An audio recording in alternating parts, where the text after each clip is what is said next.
Hello viewers, నమస్తే. నేను మీ దేవి. Welcome to నాదే క్రియేషన్స్. ఈరోజు వీడియోలో మనం బాదంతో ఒక మంచి టేస్టీ రెసిపీని చూద్దామండి. జనరల్గా బాదాన్ని మనం స్వీట్స్ ఏమైనా చేసుకునేటప్పుడు గార్నిషింగ్ కోసం వాడతాం.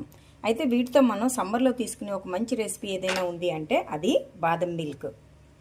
పిల్లలకి పెద్దలకి చాలా ఇష్టం కదా. షాప్కి వెళ్తే ఫస్ట్ ప్రిఫర్ చేసేది సమ్మర్లో అయితే ఈ బాదం పాలని ప్రిఫర్ చేస్తారు. అయితే కేవలం ఇది సమ్మర్ డ్రింకే కాదండి, మనం ఒకసారి ఫాస్టింగ్స్ చేస్తూ ఉంటాం కదా, అలాంటప్పుడు కూడా అంటే ప్రత్యేకించి కార్తీక మాసంలో ఫాస్టింగ్స్ చేసేటప్పుడు మనకి ఇమ్మీడియట్ ఎనర్జీ కోసం అయితే ఈ బాదం పాలను తీసుకుంటే చాలా యాక్టివ్గా ఉండొచ్చు రోజంతా. మరి చాలా సింపుల్ వేలో దీన్ని తయారు చేసుకోవచ్చండి. షాప్లోనే కాదు, మనం కూడా అంతకు మించిన టేస్ట్తో దీన్ని ప్రిపేర్ చేసుకోవచ్చు. ఎవరైనా ఇష్టపడే ఈ బాదం పాలని ఎలా ప్రిపేర్ చేసుకోవాలో ఈరోజు మనం వీడియోలో చూద్దాం. అయితే వీడియో చూసే ముందు వీడియోకి ఒక లైక్ ఇవ్వడం మాత్రం మర్చిపోకండి, ఎందుకంటే మీరు ఇచ్చిన లైకే ఈ వీడియోని మరికొంతమందికి దగ్గర చేస్తుంది. మరి ఆలస్యం చేయకుండా వీడియోలోకి వెళ్ళి టేస్టీ చిక్కటి బాదం పాలని ఎలా ప్రిపేర్ చేసుకోవాలో ఇప్పుడు చూసేద్దాం. బాదం పాల కోసం మరి ముందుగా బాదం పప్పునైతే ఇలా నానబెట్టి పెట్టుకోవాలి. నేను ఇక్కడ ఒక 20 to 25 వరకు నానబెట్టాను. ఈ నానబెట్టిన ఈ బాదం పప్పుకి ముందు పీల్ ఆఫ్ చేసేయండి, చాలా ఈజీగానే వచ్చేస్తుంది.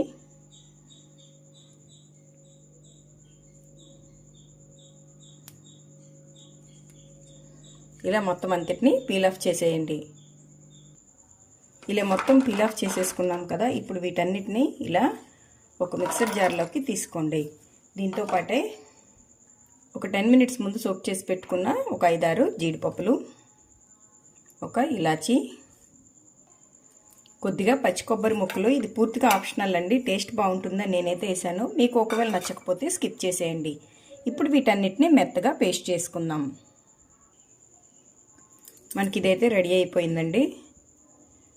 చూడండి, మనకి ఇలా మెత్తగా పేస్ట్ లాగా రావాలి. ఇప్పుడు నెక్స్ట్ ప్రాసెస్ చూద్దాం. ఇప్పుడు స్టవ్ మీద ఇలా ఒక 1/2 లీటర్ వరకు చిక్కగా ఉండే పాలను యాడ్ చేసుకుని దీన్ని ఒక పొంగు వచ్చేంత వరకు మరిగించుకోండి. ఇప్పుడు ఇలా ఒక బౌల్ తీసుకుని దీంట్లో 1/2 స్పూన్ మాత్రమే, అంటే చిన్న స్పూన్తో 1/2 స్పూన్ మాత్రమే కస్టర్డ్ పౌడర్ వేసుకొని, దాంట్లో చాలా తక్కువ మాత్రమే ఉండాలండి, దాంట్లో కొద్దిగా వాటర్ని కానీ పాలను కానీ వేసుకోండి. వేసుకొని ఎక్కడ లంప్స్ లేకుండా దీన్ని శుభ్రంగా కలిపేసుకొని ఇలా రెడీగా పెట్టుకోవాలి. ఇది జస్ట్ కొంచెం చిక్కదనాన్ని ఇవ్వడం కోసం మాత్రమే. మీరు ఎక్కువ వేసారంటే బాదం పాల టెక్చర్ అనేది పాడైపోతుంది. సో జస్ట్ ఒక 1/2 స్పూన్ వరకు మాత్రమే ఇలా కలిపేసి రెడీగా పెట్టుకోండి.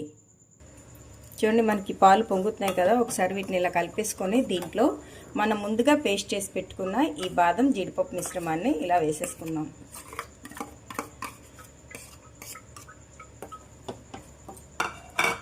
ఒకసారి బాగా మిక్స్ చేయండి.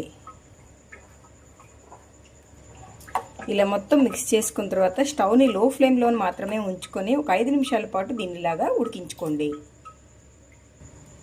ఇలా ఒక 5 minutes పాటు పాలు ఇలాగ బాయిల్ అయిన తర్వాత దీంట్లో మనం ఇప్పుడు షుగర్ని తీసుకుందాం. ఇక్కడైతే నేను 2 టేబుల్ స్పూన్ల వరకు షుగర్ని వేస్తున్నాను. మీ స్వీట్నెస్ని బట్టి షుగర్ అడ్జస్ట్ చేసుకోండి. కానీ 1/2 లీటర్ పాలకైతే ఇలా 2 స్పూన్స్ అనేది సరిపోతుంది. ఇప్పుడు ఇవన్నీ మొత్తాన్ని కలిపేసుకుందాం.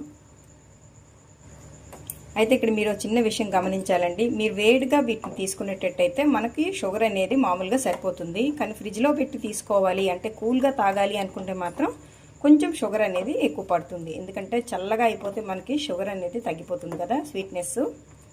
సో దాన్ని బట్టి మీరు షుగర్ అడ్జస్ట్ చేసుకోండి. ఇలా మొత్తం కలిపేసుకున్న తర్వాత ఒక్కసారి స్వీట్నెస్ని చెక్ చేసుకొని మనం ఇందులో రెడీగా కలిపి పెట్టుకున్న ఈ కస్టర్డ్ పౌడర్ని ఇందులో వేసేద్దాం. ఒకసారి మళ్ళీ కట్టుకోండి, ఎందుకంటే మనకి పౌడర్ అనేది బాటమ్కి ప్లేస్ అయిపోయి ఉంటుంది.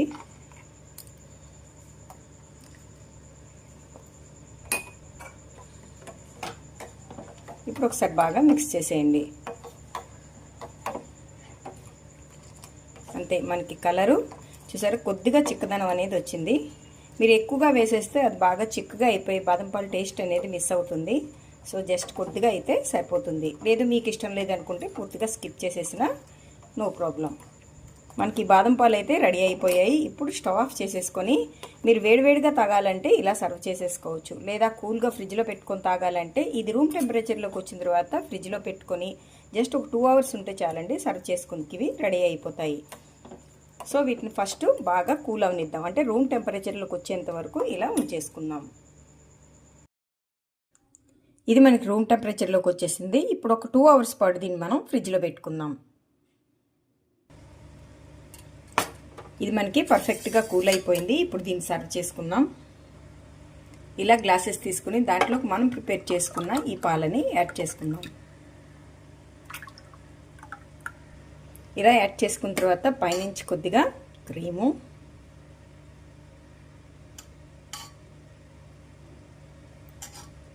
అలాగే కొద్దిగా క్రష్ చేసుకున్న బాదం పప్పుతో గార్నిష్ చేసేసుకుంటే ఎంతో టేస్టీగా కూల్గా బాదం మిల్క్ మనకి రెడీ అయిపోతుంది. ఇది చాలా ఈజీ అంటే తయారు చేసుకోవడం. అలాగే మీ పిల్లలందరూ కూడా చక్కగా ఎంజాయ్ చేస్తారు. మరి ఈ బాదం పాల రెసిపీ మీకు నచ్చితే ఒక్క లైక్ కొట్టి మీ ఫ్రెండ్స్కి రెసిపీని షేర్ చేయండి. అలాగే మరిన్ని టేస్టీ రెసిపీస్ కోసం నాదే క్రియేషన్స్ని సబ్స్క్రైబ్ చేసుకోండి. Thank you for watching.